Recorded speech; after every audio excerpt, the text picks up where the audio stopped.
Crocker, for being here again. I'm really interested in this, the 30-minute bill, because of course, we all want to put the fires out as quickly as we possibly can. And I understand your concerns as reflected in your testimony, but what is it that we could do differently to more rapidly put these out? I know you say there's a 98% success rate, but I'm not sure exactly what. I don't know if that's the ones that you go out and try to put out and you put out 98% of them, or if it's 98% of those that you actually observe. So perhaps you could elaborate on that. Absolutely. So let me provide clarity on the statement that I made around having a 98% success rate on initial attack. That means that we are providing rapid response to initial attack, put the resources out on the fire, and put them out while they're small. It's 2% of the fires that actually grow big, that go beyond the initial attack period into extended attack. And so 98% is a number that we had for this past year, and it's been our number for almost decades. I'm still not exactly clear on this, but are you saying that there are literally hundreds, if not thousands, of fires every year?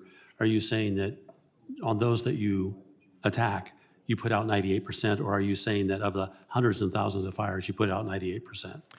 I'm saying that for all of the fires that we have on Forest Service lands, we initial attack and put out 98% of them early. Well, I'm happy to hear that. The condition of our weather over the past 30, 60 days has been disquieting for those of us in the West. We're not seeing the snowpack that we normally would receive, and we anticipate, if things don't change, a really desperate fire season. And so, and this is an unfair question to you in many respects, but I'll ask it anyway. The question is, do you feel that you're adequately prepared for what could be a truly horrific season? So it's not an unfair question. So here's my response. Congress provides us the funding to hire the workforce that we need to have an operationally ready and capable workforce.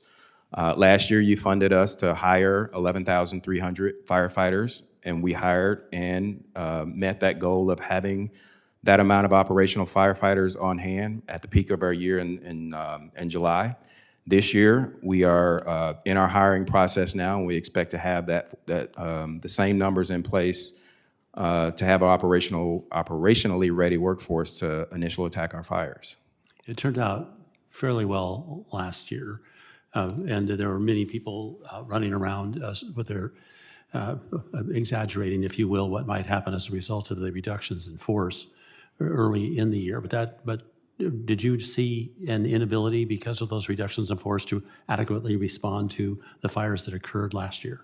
Yeah, so I will acknowledge that we had impacts to our workforce overall in the Forest Service earlier this year, but we did prioritize keeping our firefighters on, and for those firefighters that did decide to leave the agency for whatever reason, we provided an opportunity for those carded individuals to work on fires, and so we did adapt and change with that as well.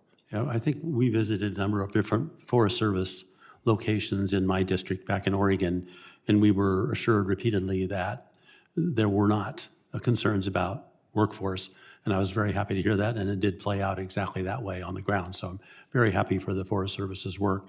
I have a question in the last minute I've got here about power line corridors through national forests, and there's been great concern about power lines starting fires, and so the question becomes, are those corridors being appropriately maintained?